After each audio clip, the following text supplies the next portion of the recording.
जय माई की।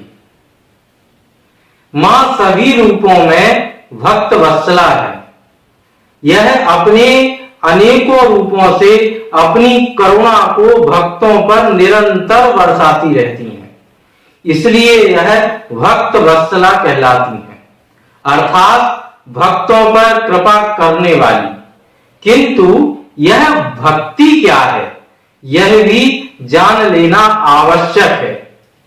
क्या अपने मन के अनुसार कुछ भी कभी भी करना और भक्ति का नाम लेते हुए कहना कि हम तो यह सब भक्ति से करते हैं, इससे माई अवश्य प्रसन्न होगी, यही भक्ति है?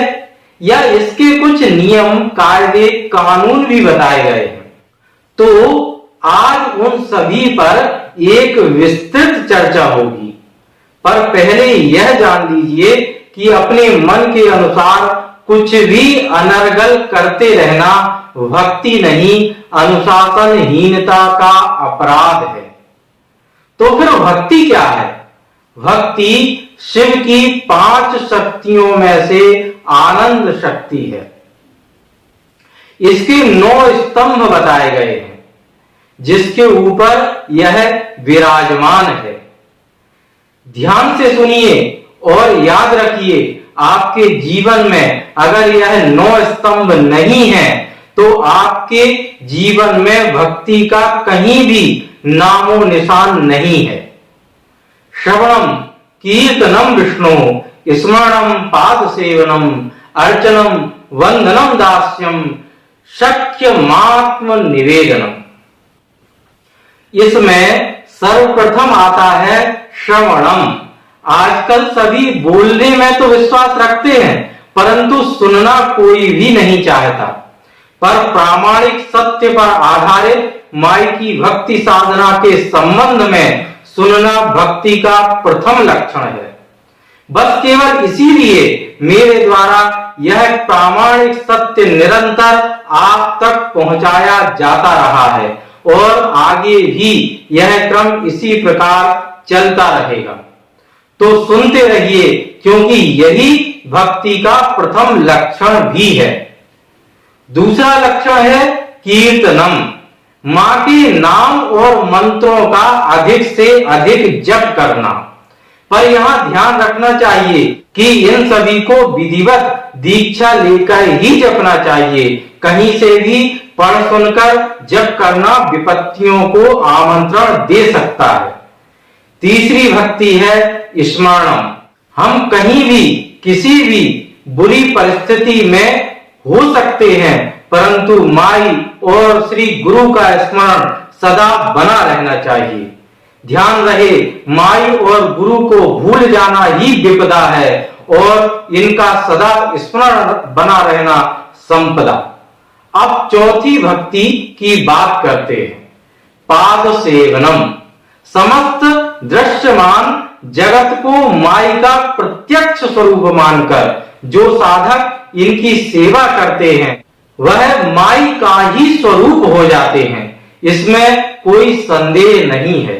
माई की 5वीं भक्ति है अर्चनम, अर्थात अनेकों उपचारों से विधिवत पूजा करना। यह माई को सर्वाधिक प्रिय है, परंतु मां का विधिवत अर्चन करने का अधिकार शाक्त परंपरा वाले साधकों को ही है। और यह इतना गंभीर क्लिष्ट भी है कि सामान्य व्यक्तियों की समझ से परे होता है। तो आइए अब 6वीं भक्ति के संबंध में जानते हैं। 6वीं भक्ति है वंदनम।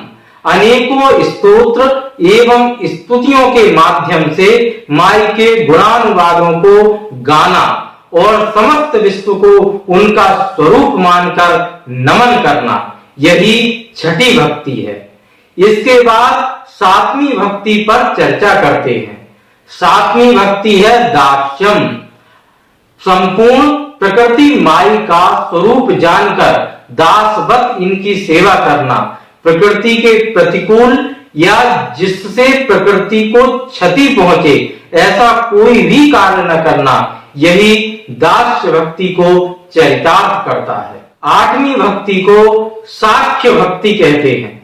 माई से प्रत्यक्ष संबंध निर्मित करना, जैसा माता पिता मित्र बंधु इत्यादि से रखा जाता है। इसी तरह प्रत्यक्ष मानते हुए व्यवहार करना शाक्य भक्ति का लक्षण है। अब नवमी भक्ति की चर्चा करते हैं, आत्मनिवेदनम। इसके प्रायः दो अर्थ हैं। पहला तो यह है कि अपनी प्रत्येक आत्मीय इच्छा माई से निवेदन करना, और दूसरी स्वयं को उन्हें पूर्ण समर्पित कर देना। जब हम अपनी प्रत्येक इच्छा को उन्हें समर्पित कर स्वयं को भी उनके चरणों में समर्पित कर देते हैं और फिर जो भी जीवन में घटता है उसे उनका प्रसाद मानकर स्वीकार करते हैं, तभी भक्ति की पूर्णता होती है। इस तरह से 9 प्रकार की भक्ति जिसके हृदय में बसी हुई है वही वास्तविक भक्त कहलाने योग्य है।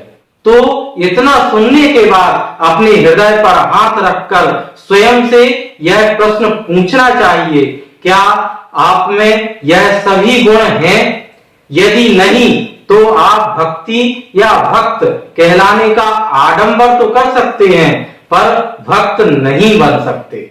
मैं यह अधिकांश देखता हूं, कुछ लोग बड़ी आसानी से कह देते हैं मैं तो माई का एक छोटा सा भक्त हूं, पर उन्हें यह ध्यान रखना चाहिए कि किसी भी नियम को न मानना और मनोराज्य करना भक्ति नहीं होता।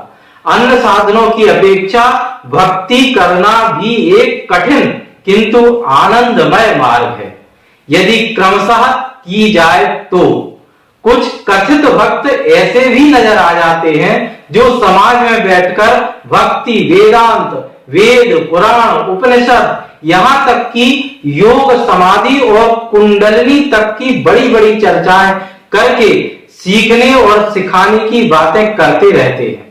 सत्संग में यह भाव विभोर होकर आंसू बहाते हुए भी देखे जाते हैं, किंतु समय आने पर वह किसी भी तरह की दुष्टता करने से नहीं चूकते। अवसर मिलने पर इनका असली रंग सामने आ ही जाता है, क्योंकि यही इनका वास्तविक स्वरूप होता है। अतः नवीन साधकों को किसी और से प्रभावित न होकर भक्ति का वास्तविक मार्ग ही पकड़ना चाहिए। जय माई।